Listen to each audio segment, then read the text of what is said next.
This is the Modern LeadHer Way, the podcast for corporate career women who want to feel good on their way to the top. I'm Emma Clayton, and I'll be sharing with you tangible advice to help you stop sacrificing your soul in the name of success and experience more balance, confidence, and fulfillment both in and out of work. Hello and welcome back to the Modern LeadHer Way podcast, where we're getting a bit serious for the rest of January. And that's very intentional because I've had something weighing very heavy on my heart I wanted to get off my chest. And it's taken a while for me to feel brave enough to have the conversation that I wanted to bring to you as my faithful listener. So thank you as always for being here. I have always spoken quite openly about the fact that this journey of becoming the modern leader is all about knowing yourself, liking yourself, trusting yourself, but then also knowing what you stand for and being able to take a stand by using your voice of influence and to have an impact in the world, right? That's what we're here for. We're not here just to slope our way through, like make our way through life by hook or by crook, just by fluke even. We're here to make an impact. We're here to have an influence in this lifetime. And this is the Modern LeadHer Way. And it comes with all sorts of challenges. And I'm not saying it's easy. And I've personally been on my own journey of actually understanding what it is that I want to use my voice for, and actually use the platform of social media or a podcast to share, and then translate that back into how you, in your role, whether that's in corporate, whether that's in your own business, can actually like do some of this yourself, right? So I've worked very tirelessly for the last 7 years on understanding where my kind of trauma comes from when it comes to actually using my voice, and how I can overcome some of the limitations that I've found myself in front of. And I have worked with coaches, and indeed in the last 12 months I've worked with Carrie Russell, who is all about self-expression and really just like getting your voice out there in the world and moving through the kind of sludge as and when it comes up. And actually Carrie is going to be on the podcast in February as we continue this kind of voice series, if you like, that we're moving into now. So the thing that's been heavy on my heart is something that I've realized I stand for quite strongly, which is having a view on things that are happening in the world that I wouldn't have necessarily had a view on before, because I wouldn't have had the energetic capacity to look at it, to actually turn towards it and understand what's going on, because it felt too uncomfortable, too much, too all-consuming, too emotionally draining to even look at. And that is what's going on in Gaza, with the Palestinian population being oppressed and basically ethnically cleansed by the Israel military. And this is something that even as I start talking about, I can feel a lot of congestion in my chest and like feelings and icky stuff that's coming up, that's like literally traveling up to my throat. And I share this with you because this is what happens when we start to speak our truth, when we start to share a view or opinion on something that may not be popular. We start to internally experience it through our feelings and sensations and emotions. And what's happening inside me now is it feels uncomfortable, but it's also something that I'm aware of, because every time I've gone to speak my truth in the last however many years, I've come up against this time and time again. And I have an understanding of where it comes from, like way back to childhood even. As a child being told, you know, little girls are to be seen and not heard, and to say your P's and Q's and all these things, like they all add up to make you who you are as a grown up, right? And then those things, those experiences that you have when you're younger, they get kind of trapped inside of you. And therefore, when I'm experiencing this now, it's basically something that happened when I was younger that I suppressed and locked in place, that is creeping out to say, oh, oh, hello, I'm not sure this is really something we want to do right now. And I share this just to say that if you ever experience those uncomfortable feelings and sensations, wherever they are in your body, when you go to speak up, when you go to share an opinion, when you raise your hand around a meeting table, when you're sitting there thinking about what you want to share and you're convincing yourself in your mind that actually you don't have anything valuable to share and you should really shut up. I'm sharing it so that you know you're not alone and this is perfectly normal, yet it doesn't have to be your normal state of being. You get to work through these things. And this is what I want you to know, is that if I can work through some of this stuff to talk about it now on a podcast that's a international platform that could come across anyone's ears, you can too. And I'm here to support you in doing that. So what we're going to do over the next 2 episodes after today is I am going to share with you a beautiful conversation that I facilitated with 3 women who I respect and admire deeply, who are doing amazing work in the world, who share a philosophy of life that every life is of value and no one, regardless of race, age, sex, religion, colour, Deserves to live more than the next person. This is pro-life. like we are here for the love of humanity, right? And we have a shared like compassion, I think, for human beings and what makes us who we are, i.e., all the things that happen to us, the journey we go on through life that equals the person we are today, either before we decide to work on ourselves and to like unravel some of that or unbecome, as I call it, or whether that's just like in our rawest form, have no awareness around, where that comes from, but this is me. We have a lot of compassion as a collective, the 4 of us, for humans. And you are going to hear that throughout this conversation. Now, we had just under a 90-minute conversation, which I've edited today and split it into 2 because it is a big conversation and it goes deep. We really do talk about not just what's going on, what are we seeing unfolding on our screens, where are some of the conflicting, even misinformation coming from the media? Why does this sort of thing happen? Like, where is it coming from? Why do we see such conflict in the world? We go probably in the first sort of, actually it's about 40 minutes. We're really looking at the media and the role that's played in terms of like creating sides that you feel like you have to sit on maybe, but also like the misinformation and all those kind of things. So we get into that in deep in the first part, and in the second part we actually switch it into like, what can we do about it now? We've kind of got this awareness about what's going on and how we might not have always been fed the truth, the whole truth and nothing but the truth from the media. Shock horror. What can we do? What is within our power as women with hearts, with a platform and a voice as leaders? What can we do to take a stand, to decide, like, where do I stand in terms of things like this that are going on in the world? And then how do I want to use my privilege and my power to do something with that? Okay, so we move that into the second half, which will happen in part 3. And what I want to give you in this short episode is just a bit of history. If you're not sure, if you're not really tuned into what is going on with Israel and Gaza, but you're curious or you're just open to hearing another kind of more factual overview of what's gone on than perhaps you've been fed on the news, the mainstream, then stay tuned. I'm going to give you what I've found out through my research over the last year or so, through looking for the facts, for looking for an unbiased view, and then pulling all that together. And that will really set the tone for going into this conversation that we're going to have.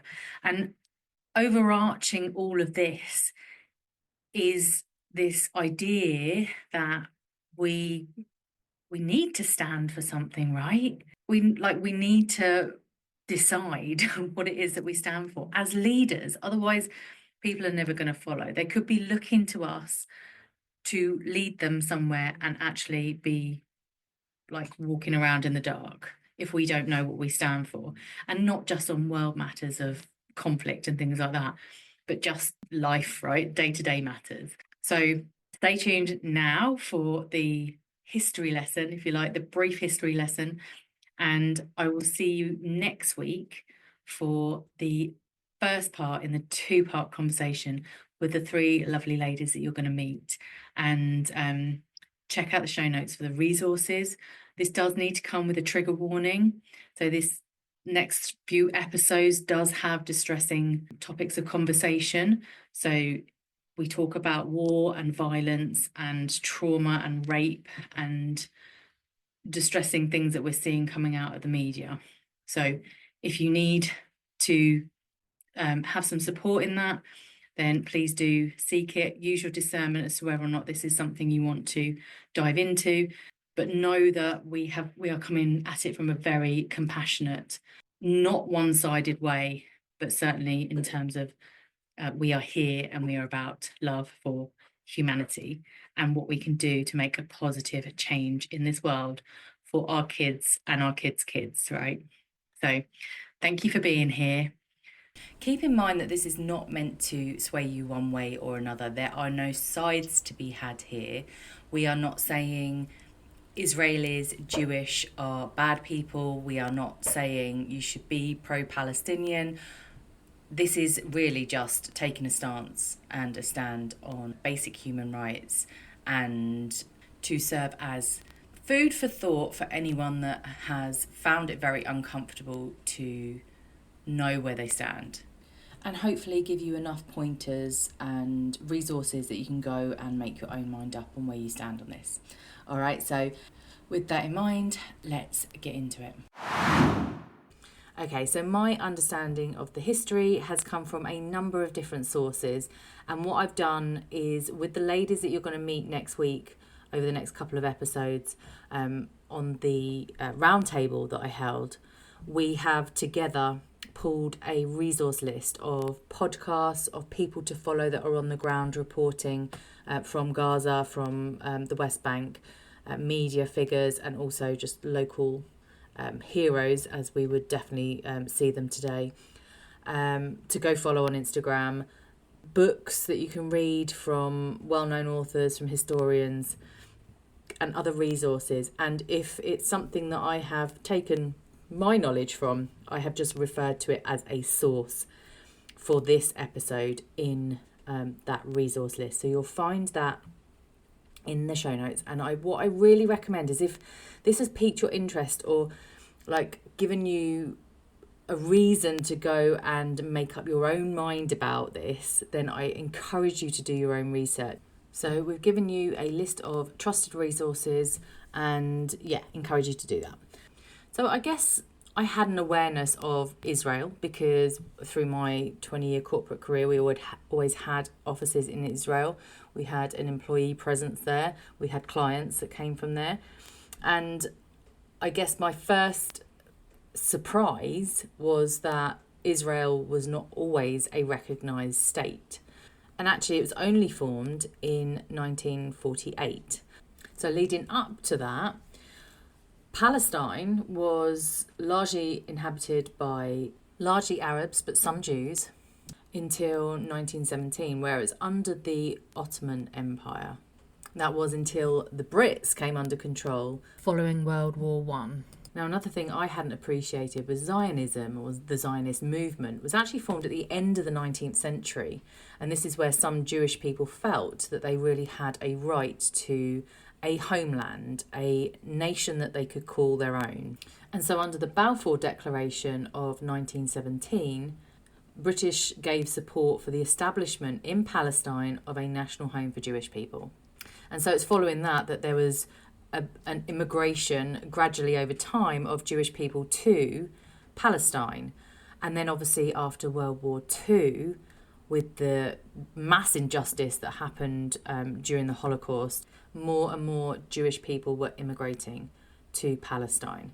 And what do they do when they get there? They need somewhere to live, and there was increasing unrest between the Palestinian people who had lived on the land for generations, who had homes and were coming under increasing pressure to give over some of that land, to share that land. So in 1947, the British kind of washed their hands of it and handed it over to the UN, who came up with this partition plan, proposed splitting Palestine into independent Jewish and Arab states, which was actually accepted and celebrated by the Jewish leaders, but rejected by the Arab leaders. And at this point, one source said that 56% of the land had been given to 32% of the Jewish population, which already to me doesn't sound fair at all. Then what happened in 1948 was that there was a declaration for the state of Israel, and this led to what the Palestinian people called the Nakba, or catastrophe, which resulted in the displacement of over 700,000 Palestinians, leaving them homeless and landless. And that's before you consider that another 300,000 or so were murdered brutally by Israeli forces. By the time they'd finished, the new state of Israel covered 78% of Palestine, and the remaining 22% comprised the West Bank, East Jerusalem and Gaza.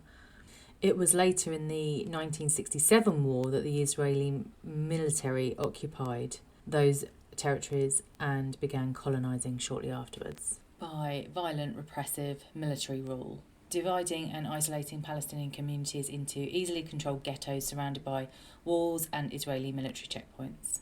Since the early 2020s, there's been a growing consensus among human rights groups and other experts, including the world's highest court, the International Court of Justice, that Israel's racist system of oppression of the Palestinian people amounts to apartheid, echoing what Palestinians have been saying for decades. As noted by Amnesty International in its 2021 report, Israel's apartheid against Palestinians' cruel system of domination and crime against humanity, they quote, and I quote, Israel has established and maintained an institutionalized regime of oppression and domination of the Palestinian population for the benefit of Jewish Israelis, a system of apartheid, wherever it has exercised control over Palestinians' lives since 1948. Amnesty International concludes that the State of Israel considers and treats Palestinians as an inferior, non-Jewish racial group. The segregation is conducted in a systematic and highly institutionalised manner through laws, policies and practices, all of which are intended to prevent Palestinians from claiming and enjoying equal rights to Jewish Israelis within the territory of Israel and within the occupied Palestinian territories, and thus are intended to oppress and dominate the Palestinian people. Now, of course, let's rewind a little bit to the 1980s, where the Palestinian militant group Hamas was formed in 1987. The US State Department designated Hamas as a foreign terrorist organisation in October 1997 and later became the de facto governing body in the Gaza Strip in 2007, or since 2007.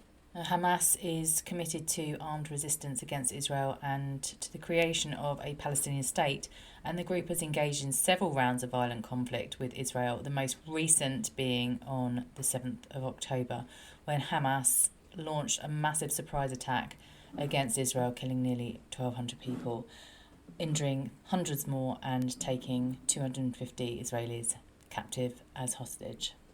Now, obviously, the attacks on October 7th were brutal and absolutely tragic and have been well documented by the Western media. And since that fatal day, Israel has launched a full-scale ongoing attack, initially on the Gaza Strip, moving to the West Bank and also into parts of Lebanon. Now, recent figures from the Gaza Health Ministry show that 45,500 people, including at least 17,500 children, is the number that have been killed and identified. This number includes at least 201 journalists and media workers and at least 1,151 Palestinian healthcare workers and 363 aid workers. So it really does give the sense that there is an indiscriminate attack on the people of Gaza. But it is shockingly thought that the number is probably more likely to be in excess of 220,000 Palestinians who have been killed through bombing, gunfire, man-made famine and disease, which is thought to be a conservative estimate using the Lancet's indicator. And ultimately, there is currently no way to know the true extent of how many have been killed, as Israel has decimated Gaza's health system. Latest figures also show that documented attacks have been on at least 92% of homes, 93% of school buildings, 80% of commercial facilities, 79% of mosques, 156 hospitals and clinics, and 68% of cropland, all of which have been damaged or completely destroyed by Israeli airstrikes. And more concerning than ever is that there are currently no fully functioning hospitals in northern Gaza following Israel's forced evacuation of Kamal Adwan Hospital on December the 26th. The situation currently really is dire. I could go on, but I won't. Like I said, all of this information is freely available to you and through the resources list that you'll find in the show notes. So I think just to say on a very personal note, whilst what happened on October 7th was horrendous and horrific, and you would not wish that on anyone, what has been happening to the Palestinian people, not just since October 7th, but indeed for the last 70 odd years, is also unimaginable, and yet the world watches or turns a blind eye. And I think this is when you start to go, hang on a minute, I don't want to turn a blind eye anymore. But honestly, what can little old me sitting here in the comfort of my home in the UK really do? And that is why I wanted to bring this discussion about what can we do and how can we have compassion for all beings, right? And so I hope it serves you to give you some things to think about, to hopefully resonate with some things and actually make up your own mind about where you stand on all of this. So there is more I could say, but I will leave that to you and your own research, and I will close this here and invite you back next week for the first part of a 2-part conversation with the ladies that I have around the table. And I really do welcome you to give me any comments, thoughts, feelings about what's being discussed here today and over the next couple of weeks. And I just really appreciate your openness to be in this conversation and to just question for yourself, what is it that you do stand for and how will you use your voice moving forward? So with that, I thank you for being here. Thank you for listening, and until next week, take care.